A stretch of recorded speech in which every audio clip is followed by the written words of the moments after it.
Bună, dragii mei! Bine ați venit la Taroterapia pentru o nouă citire interactivă.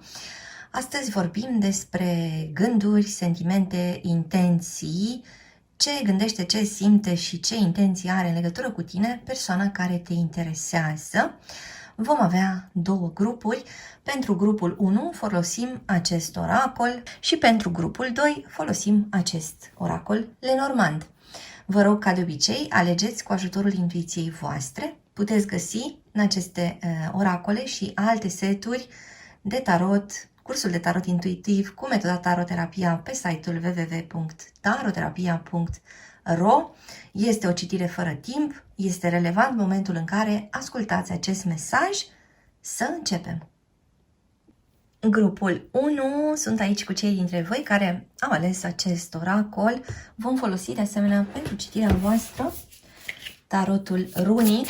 Începem cu oracolul și explorăm împreună ce gândește, ce simte, ce intenții are față de tine, persoana care te interesează.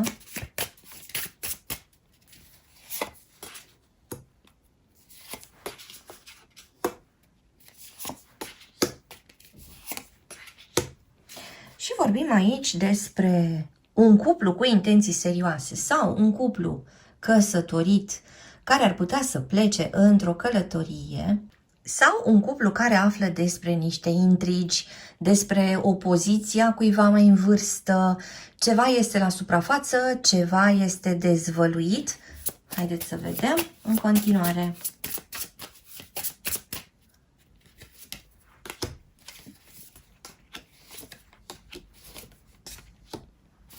Persoana asta despre care tu întrebi pare să vorbească cu un prieten sau cu o prietenă despre anumite probleme. Vorbește inclusiv despre viața sa sentimentală. Consideră că ceva nu este chiar la locul său în momentul ăsta. Persoana asta consideră că în această perioadă parcă tu ești undeva mai departe sau poziționat ceva mai sus decât el sau decât ea. Haideți să mai aflăm niște detalii. În anumite cazuri, persoana asta pare să se simtă chiar bolnavă de supărare, văd aici, în legătură cu ceva ce s-a întâmplat. Cineva care suspină, cineva care are părere de rău, cineva care are simptome fizice vis-a-vis de o discuție, de niște vorbe foarte dure sau de niște reproșuri.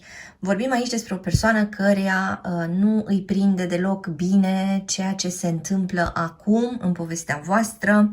Atenție, informația asta se aplică în anumite cazuri. Parcă persoana asta ar vrea să ia lucrurile într-un mod mai lejer, nu mai vrea dramatism, nu mai vrea încărcătură emoțională, vrea să rezolve lucrurile, ar vrea să nu mai aibă parte de niciun fel de contră sau ceartă cu tine, ascultătorule, și îl văd sau o văd interacționând cu diversi oameni din jurul său și căutând ceva răspunsuri. Caută persoana asta să audă cât mai multe opinii ca să poată să-și formeze o opinie la rândul său despre ceea ce se întâmplă. Asta înseamnă că persoana asta se simte destul de confuză în momentul ăsta. Mai departe. Aici avem pe cineva care lucrează într-un domeniu ceva mai strict. Avem pe cineva care lucrează, de exemplu, ca avocat sau lucrează pentru armată sau în poliție sau, la modul general, putem avea o persoană care poartă uniformă. O persoană care caută cât mai multe lucruri stabile și sigure în viața sa, o persoană care își caută cumva niște câștiguri în perioada asta despre care tu s-ar putea să afli. Și mai vorbim aici despre cineva care merge la un preot, cineva care cere părerea unui preot. Vorbim despre o persoană care se simte depășită de problemele sale și atunci simte că trebuie să lase în viața sa o altfel de intervenție, să permită în viața sa mai multă grație și un soi de ajutor superior. Adică cineva parcă totuși se lasă să curgă cu ceea ce se întâmplă, nu se mai opune. Și haideți să vedem în continuare o conversație care se întâmplă acasă la tine sau la această persoană în legătură cu niște momente în care cel puțin unul dintre voi a fost foarte orgolios, foarte mândru sau în care cel puțin unul dintre voi a susținut niște lucruri care nu erau reale. Deci aici avem parte de o clarificare, avem în intențiile acestei persoane această discuție care ar putea să aducă lumină în legătură cu situația voastră. Haideți să vedem acum mai departe cu ajutorul acestui tarot runic gânduri, sentimente, intenții ale acestei persoane vis-a-vis de tine, ascultătorule.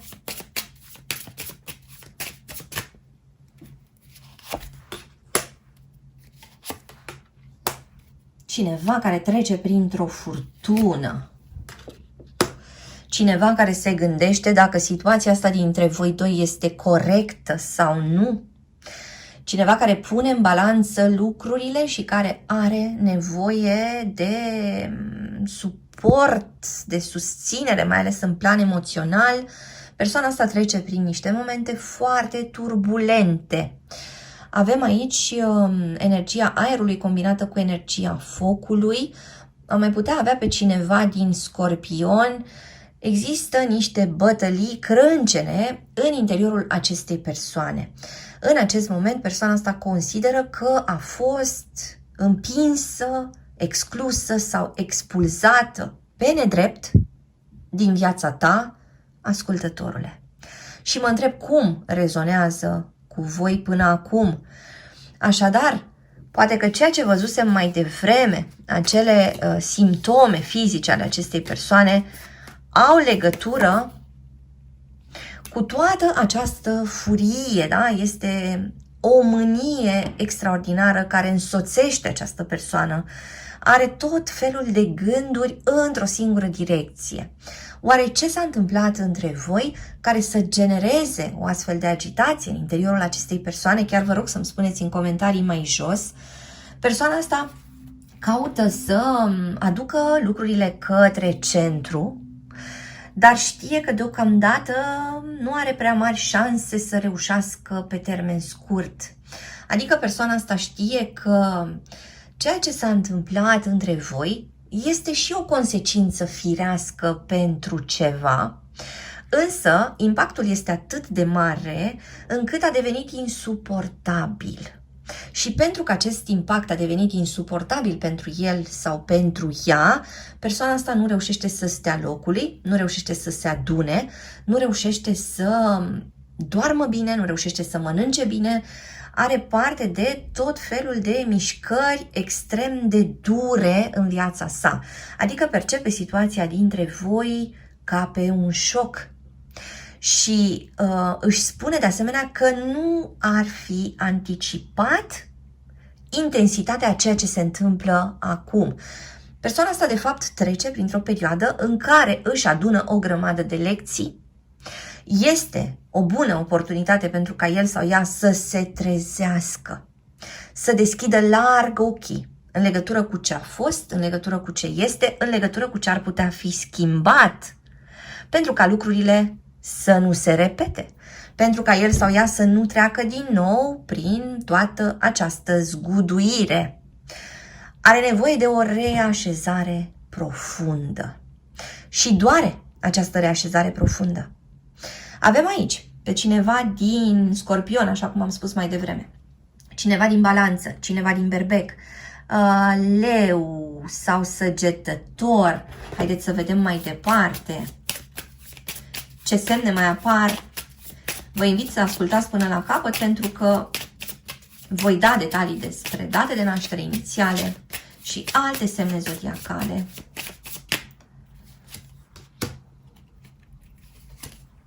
Tânjește foarte mult această persoană după momente de pace, după momente de tihnă, își dorește foarte mult să își ia această greutate de pe umeri, să scoată din mintea sa toate aceste gânduri prea grăbite. ar vrea să stea și să se relaxeze, să-și recapete forțele. Deocamdată însă are de umblat, are de întrebat. Deocamdată planurile sale nu funcționează. Orice și-ar pune în minte această persoană pare să fie zădărnicit de ceea ce se întâmplă. Și încă o dată, de fapt, se subliniază aici acel aspect al unor teste majore. Persoana asta pare să fie aproape forțată să-și învețe lecția în legătură cu tine, ascultătorule, în legătură cu relația voastră, în legătură cu ceva mai mare, adică în legătură cu viața sa și cu felul în care se raportează la ea, pentru că ceva era complet nesănătos, ceva era disfuncțional, ceva trebuia să cadă, să se surpe. Nu poate să continue în felul ăsta de acum încolo, îi se spune acestei persoane. Trebuie să reconsidere tot. Este o întreagă revoluție care pare să se desfășoare în viața acestei persoane. O persoană care nu mai înțelege nimic despre reperele sale, despre valorile sale, despre oamenii pe care se poate sprijini, despre oamenii care nu îi sunt deloc aproape. Parcă este o întreagă varză în mintea acestei persoane acum și persoana asta începe să se simtă din ce în ce mai înfricoșată. Pare să penduleze între frică și furie. Pare să fie o persoană care când se simte nedreptățită, când are impresia că tot ceea ce se întâmplă are totuși un rost pe care încă nu-l vede, dar că există acolo un sens. Și simt că persoana asta își dorește să te întrebe cum stau lucrurile din punctul tău de vedere. Cum se vede de la tine atunci când te uiți către situația asta. Și mă întreb ce s-a întâmplat aici. Persoana asta oare bănuiește că ești cu altcineva sau a văzut deja că ai fi cu altcineva? Sau tu ai avut o schimbare de comportament atât de mare încât persoana asta nu se mai poate baza pe ceea ce a avusese odată de la tine? Ai anunțat că pleci sau că te muți sau ai făcut ceva ce n-a luat deloc în calcul opinia sa? Există ceva ce a mișcat profund persoana asta și efectele le veți vedea din plin în perioada următoare. Îți mulțumesc că ai fost cu mine astăzi, te aștept și data viitoare. Între timp, hai pe www.taroterapia.ro. Găsești aici cursuri de tarot cu metoda taroterapia, citiri personalizate, seturi de tarot, oracole, cărți și alte surprize. Dă un like, lasă un comentariu și abonează-te la acest canal dacă ți-a plăcut acest video, iar până data viitoare să ai grijă de tine. Sunt aici cu grupul 2, cu cei dintre voi care au ales acest oracol Lenormand. Vom folosi pentru citirea voastră de asemenea tarotul runic și vom explora astăzi ce gândește, ce simte, ce intenționează vis-a-vis de tine persoana care te interesează. Începem cu acest Lenormand.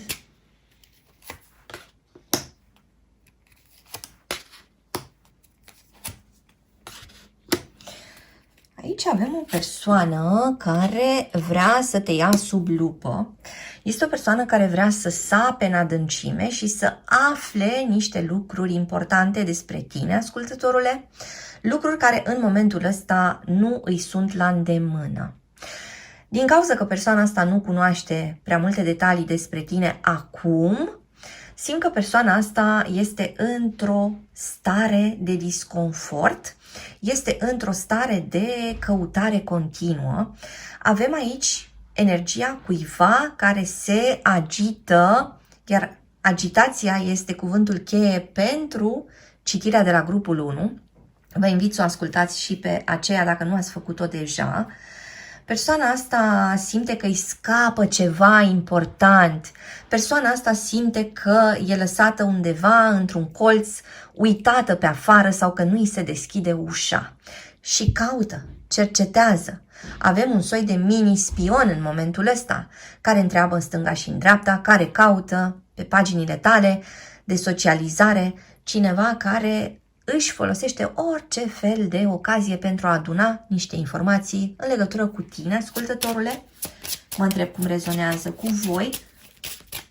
Haideți să vedem mai departe.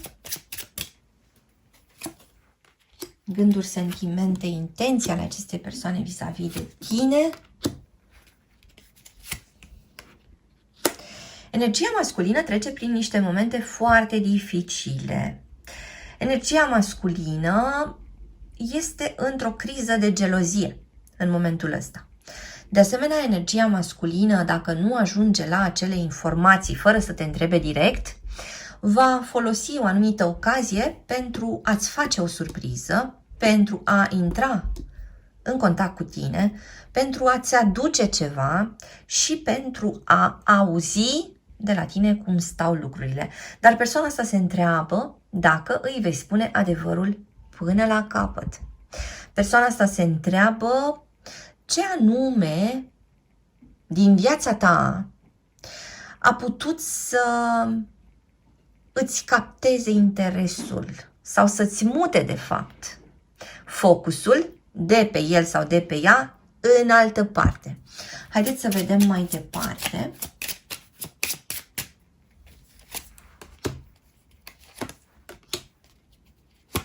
O situație care părea să fie de neclintit va fi eliminată. O situație care părea să fie extrem de bine înfiptă în pământ va fi dată la o parte. Adică putem să vorbim despre un anumit context, putem să vorbim despre o anumită relație, putem să vorbim despre un comportament, putem să vorbim despre o atitudine. Există ceva ce părea bătut în cuie și ce acum, de fapt, are parte de o schimbare foarte mare. O schimbare bruscă. Ceva se poate întâmpla foarte repede. Ceva vă poate surprinde în mod major din partea acestei persoane în perioada următoare. Haideți să vedem mai departe cu ajutorul acestui tarot runic. Gânduri, sentimente, intenții ale acestei persoane vis-a-vis de tine, ascultătorule.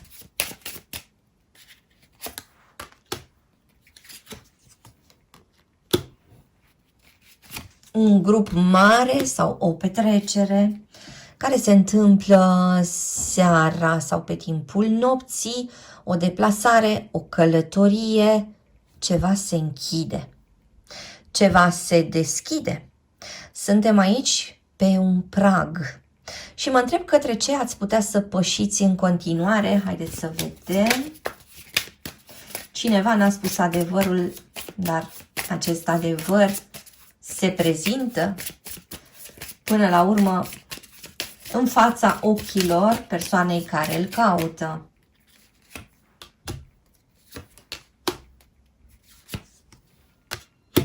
Niște dorințe împlinite, dar și o persoană care trebuie neapărat să facă o alegere. Energia împărătesei, felul în care persoana asta se uită către tine, plin de admirație. Persoana asta îți vede generozitatea, persoana asta îți vede căldura, persoana asta vede că tu atragi către tine experiențe pozitive prin felul tău de a fi. Persoana asta știe că tu ai de spus lucruri importante, persoana asta are de învățat lucruri de la tine și are de făcut neapărat o alegere. Haideți să vedem despre ce e vorba cu această alegere.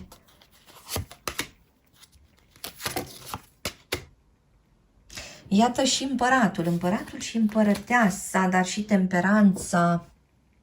Ceva ce ar putea să schimbe mersul acestei relații.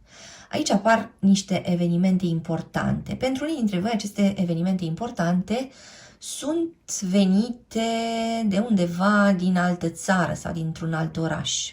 Sau vin de la o persoană care are cu voi o interacțiune la distanță. În alte cazuri, ce văd aici este că după o foarte lungă perioadă în care lucrurile păreau să fie neschimbate, ceva începe din nou să capete viteză. Interesant aici că avem și figura împăratului și figura împărătesei, ceea ce arată doi parteneri foarte compatibili. Împăratul și împărăteasa care de asemenea au niște responsabilități foarte mari despre care vorbesc împreună, pe care și le asumă împreună. Împăratul și împărăteasa care au de asemenea drepturile lor. Ceva începe să curgă din abundență în povestea asta a voastră. Începeți să vă poziționați din ce în ce mai firesc și mai sănătos în relație. Parcă ceea ce fusese un raport dezechilibrat, în multe cazuri se poate transforma într-un raport de pe poziții egale, în care lucrurile încep să fie din ce în ce mai bune, din ce în ce mai satisfăcătoare. Unii dintre voi au așteptat și au așteptat cu rost, pentru că încep să se vadă rezultatele. Avem aici pe cineva din Balanță sau Taur sau Capricorn sau Berbec sau Săgetător sau Gemeni sau Rac sau Pești. Vorbim aici despre o interacțiune dintre un semn de foc și un semn de apă. O interacțiune dintre un semn de aer și un semn de foc. O interacțiune dintre două semne de aer. Sau o interacțiune dintre un semn de pământ și un semn de apă. Vă rog să-mi spuneți cum rezonează cu voi până acum. Haideți să explorăm în continuare.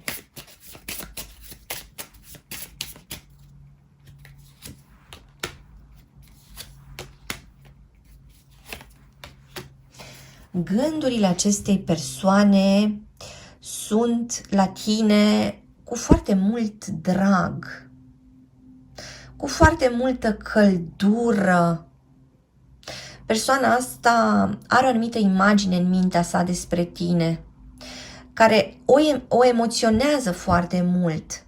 Energia lui 6 de cupe, adică persoana asta consideră că voi sunteți făcuți unul pentru celălalt. Persoana asta ar putea să considere că nu există un partener sau o parteneră mai potrivită în lumea asta, pentru el sau pentru ea. Persoana asta știe că găsindu-te pe tine nu mai are nimic altceva de căutat. Și în același timp vorbim despre un nou început. Avem aici pe cineva din Fecioară sau din Gemeni. Aici mai avem de asemenea pe cineva dintr-un semn de apă. Un nou început, dar acest nou început parcă nu vine cu ușurință.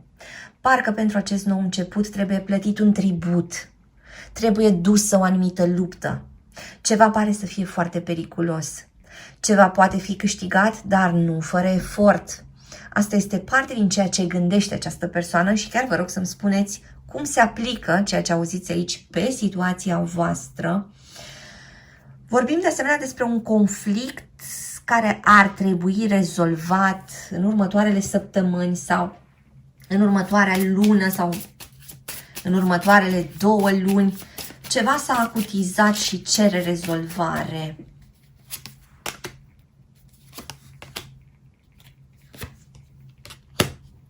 Avem aici persoane care sunt născute în date, adică zi, lună sau an, care pot să conțină următoarele cifre.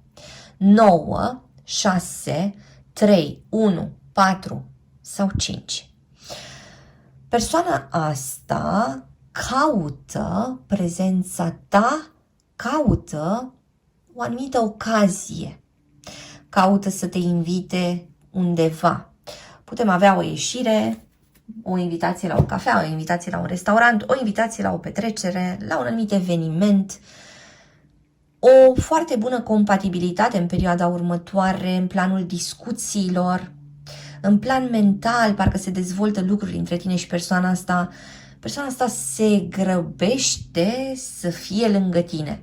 Sau persoana asta de asemenea îți poate spune că nu îi place deloc spatele tău întors și că va face orice să schimbe această situație. Îți mulțumesc că ai fost cu mine astăzi, te aștept și data viitoare. Între timp, hai pe www.taroterapia.ro. Găsești aici cursuri de tarot cu metoda taroterapia, citiri personalizate, seturi de tarot, oracole, cărți și alte surprize. Dă un like, lasă un comentariu și abonează-te la acest canal dacă ți-a plăcut acest video, iar până data viitoare să ai grijă de tine!